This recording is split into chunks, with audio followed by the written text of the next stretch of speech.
That's why I propose two critical pieces of legislation being debated in Washington right now. They're both bills. They're not about left versus right. They're not about, moderate versus progressive or anything else that pits one American against another. These bills, in my view, are literally about competitiveness versus complacency, about opportunity versus decay, and about leading the world or continue to let the world move by us. Folks, a lot of folks know what's at stake in the infrastructure bill. It's about rebuilding the arteries of our economy, putting people to work in good-paying jobs. The estimates in Wall Street would create up to 16 million new jobs over time. Good-paying jobs, union jobs, not $5 an hour, $7, $15, but $40, $50 an hour, prevailing wage. You can raise a family on. You can live with some dignity and pride. Bringing our roads and bridges up to speed, replacing lead water pipes. There's over 40,000 schools across America where you got to be worried when you go to the water fountain, whether there's lead in the water and the children are being poisoned. You can turn on the faucet so that every place in America, but you're sure the water is clean and able to be drunk. Laying transmission lines for a modern and resilient energy grid. Making high-speed internet affordable and available everywhere in America, from urban, suburban, rural. There's parts of the country that are just being left behind. And there are parts of the country in states that are economically prosperous that are being left behind. Meeting the moment on the climate crisis, and in the process creating millions of good-paying jobs. I've had a couple conferences already held. I'm going to COP26 in Scotland shortly. And what I had 71 heads of state on the first one I did in the White House. And I said, and people are starting to talk about it now, not about me, about the idea. When I think climate, I think jobs, good-paying jobs, union jobs. This is an opportunity. We're the only country in the world that has consistently turned difficulty into opportunity. We have a chance to not only make this world more livable, but to actually create greater opportunity for people. Making landmark investments in public transit and rail, and increasing efficiency, reducing emissions. There's millions of kids getting on diesel school buses, and inhaling air, getting asthma. They should be electric buses. Electric buses. That's going to happen. So look, I'm going to have a tendency to say more than I need to say because you all understand it. But the bottom line is I wanted to come here today because too many folks in Washington still don't realize it isn't enough just to invest in our physical infrastructure. We also have to invest in our people. And that's what the second bill does, the Build Back Better initiative. Seeing children and educators here at this center is a perfect reminder of what our families need and our economy needs so badly to be able to thrive. You all know the statistics, particularly the teachers here. A child coming out of a single-parent house where there's real difficulty will hear literally 1 million fewer words spoken, not different words, spoken, than the child coming out of a middle-class household. And so no matter what you say, you start them at the same age, at age 6 or 7, 5 or 6 in school, they're already behind the curve. How can we compete in a world of millions of Americans' parents, especially moms, can't be part of the workforce because they can't afford the cost of child care or elder care, I might add. Elder care. They're the sandwich generation getting crushed. Here in Connecticut, the average annual cost to bring your toddler to a quality child care center is about $16,000 a year. That's what it is around the country. Some places more, some places a little less. A lot of money. It's $16,000 after taxes, after you pay your taxes. So the average two-parent family with 2 young kids spends 26% of their income on child care every year. My Build Back Better plan is going to change that. It's going to cut the cost of child care for most Connecticut families literally in half. No middle-class family will pay more than 7% of their income on child care. None, period. And that's going to help parents get back into the workforce and make ends meet. Or maybe care for that. We have to do the same. I'm not going to talk about it today, but the other piece of it you all know, it deals with elder care. You got 80,000 people waiting to qualify under Medicaid, and there's no spaces. We can afford to do this. But at any rate, We also have to provide businesses with tax credits to build on-site care facilities. Look, you in the legislature were way ahead of the curve. You decided that for people working in the legislature, there should be a place for their children. Well, you know, what we want to do is make sure that we encourage businesses to do the same, to get a significant tax cut, to be able, if they have an on-site facility, to take care of their workers' children when they show up. So you go to work with your child, and you have a serious facility on site. Well, studies show that when you have on-site care for a children's center, businesses, the business itself, have less employee turnover, less absenteeism, and higher productivity. We can show you all those studies. It's real. We can't afford to lag behind other countries when they're investing. When America made 12 years of public education universal more than a century ago, it gave the best educated, best prepared workforce in the world to the rest of the world. But if we're designing public education today, all of a sudden we had none. We said, okay, what are we going to do? We need free public education. Does anybody think we'd think 12 years was enough in the second quarter of the 21st century? The fact is today only about half of 3- and 4-year-olds in America are enrolled in early education, childhood education like you're doing here. In Germany, France, and the UK, even Latvia, the number of children in those countries enrolled is 90%. 90%. My plan gets us back on track. Provides 2 years of high-quality preschool for every child in America. It also makes investments in higher education by increasing Pell Grants. I don't know if I can get it done, but I also have proposed this free community college, like you've done here in the state of Connecticut, to help students from lower-income families attend community college and 4-year schools. And invest in historically black colleges and universities to make sure young people from every neighborhood have a shot at good-paying jobs in the future. We also extend this lady's child tax credit, which is finally a tax cut for the middle class. Now, look, my friends on the other side never had any problem providing $2 trillion in tax cuts for the very wealthy. Look, I don't think you shouldn't be able to make $1 million or $1 billion. I'm a capitalist, but guess what? I'm also listed for 36 years as the poorest man in the Congress. But I make big money now. I'm a president. But all kidding aside, I don't think we should punish anybody, but just pay your fair share. Just pay your fair share. You know, the issue that has been championed by Rosa for years, in the past, if you paid your taxes and had an income high enough that you were able to take the $2,000 per child deduction, you could actually write it off your taxes. But how many families do you know of cops and firefighters and school teachers and what that don't pay that much in tax because they pay a tax, but there's nothing? You say you're going to get $4,000 back for your kids. Well, you know, it's not refundable. It either comes off your tax bill or you don't get it at all. The American Rescue Plan, which these folks voted for as well, and I'm very proud of it, it's a real game changer. It started our economy moving again. Recognize that people with lower incomes don't get the benefit of that tax break because they don't have that much to deduct. So we make it refundable, make it permanently refundable. So you get that back over the years. You get, if you only had $1,000 in taxes and you had 3 kids, you'd end up in a situation where you get $5,000 refundable to you. They would pay you. The government would pay you.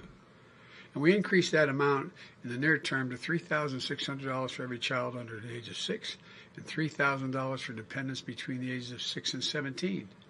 The money's already a game changer for working families. It's projected to cut child poverty in Connecticut, one of the wealthier states like Delaware, in Connecticut, by 40%. If we don't pass the bill, I mean, it's real. It's a life changer. The Build Back Better Act says that you get the first half of it paid to you, and then the second half you get paid on a monthly basis. People are getting, hard-working families are getting a check in the mail on the 15th. Today's the 15th, isn't it? Or their bank account, just like you get your Social Security check. But it's for your children. It's for being able to raise your kids. That monthly tax cut for parents is going to end in just a couple months.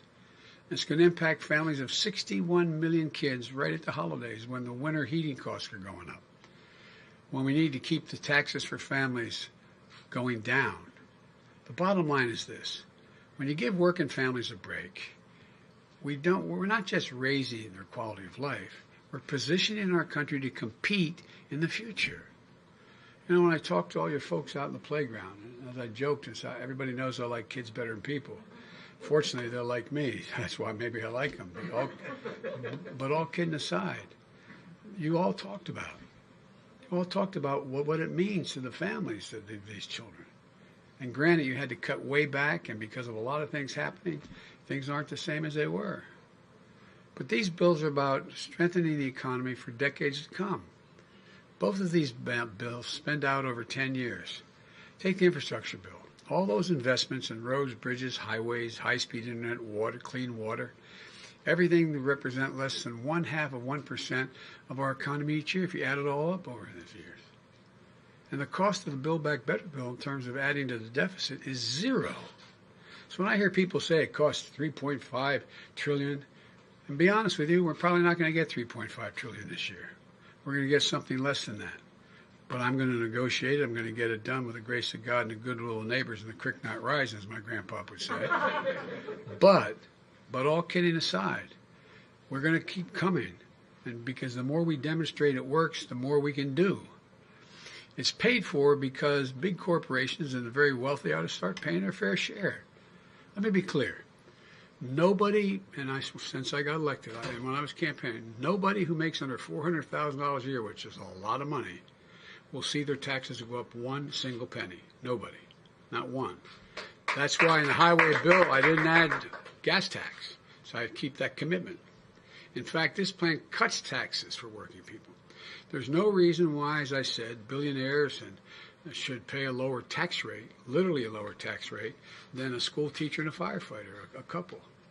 So that's what's happening now. It isn't right that 55 of our Fortune 400 companies, the largest companies in America, last year, 55 of the Fortune 500 paid zero in taxes.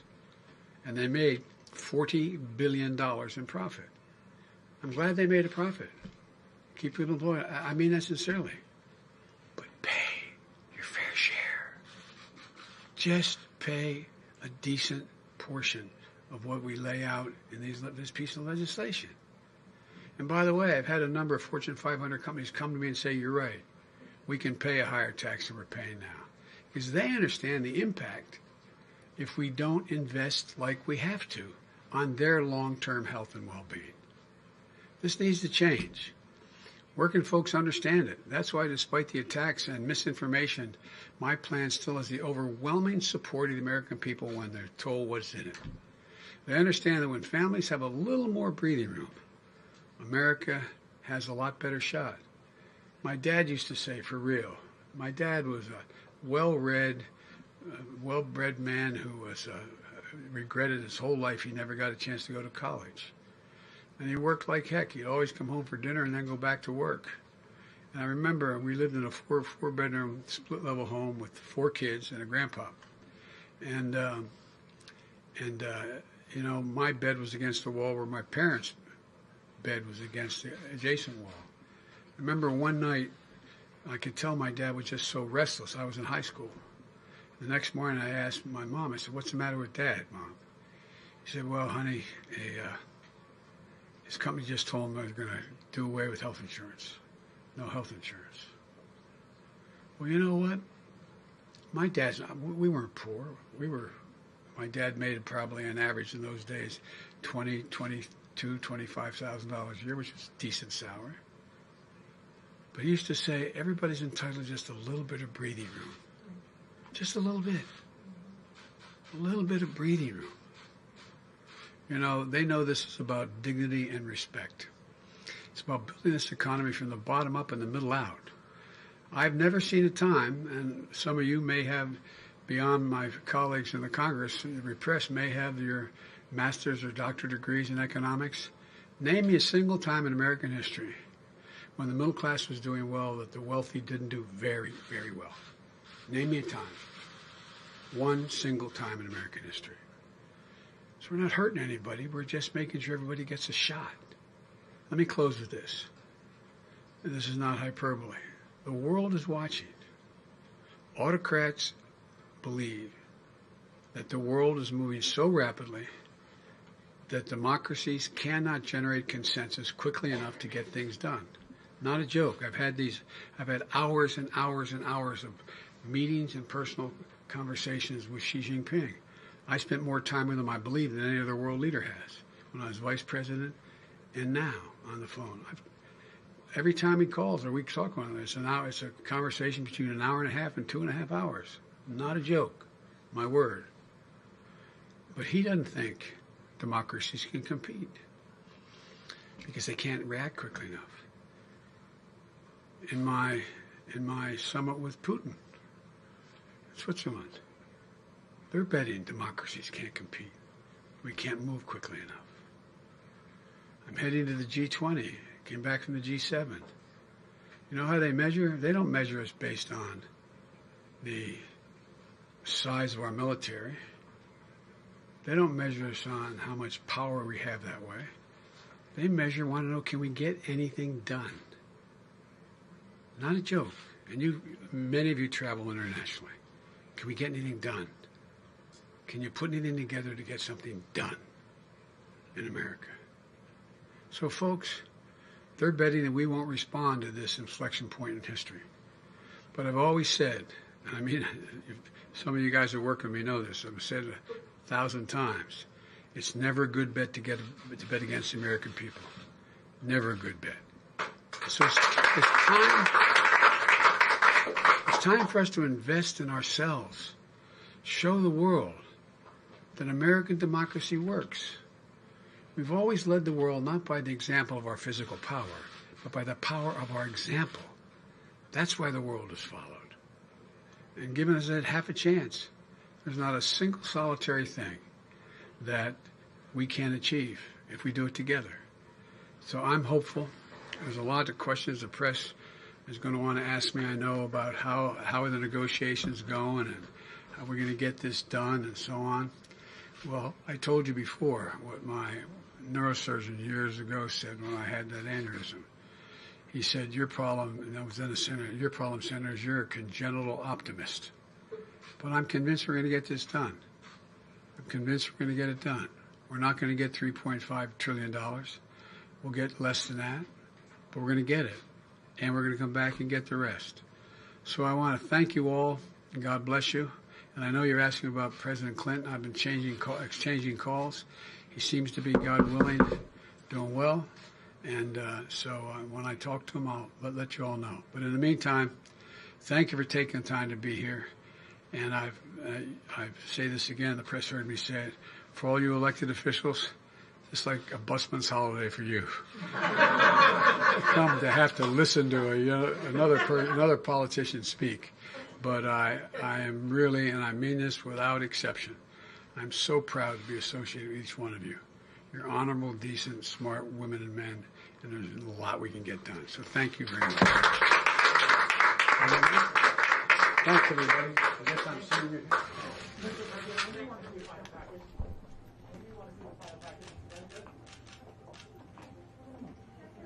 You guys got a lot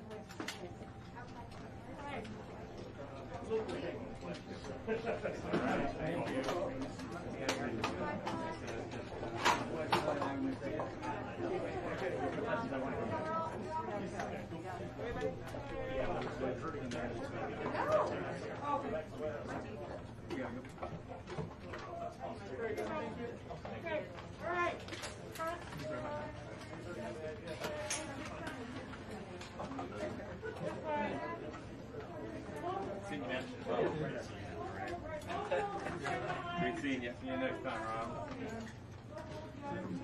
Meet you. Home safe. You too.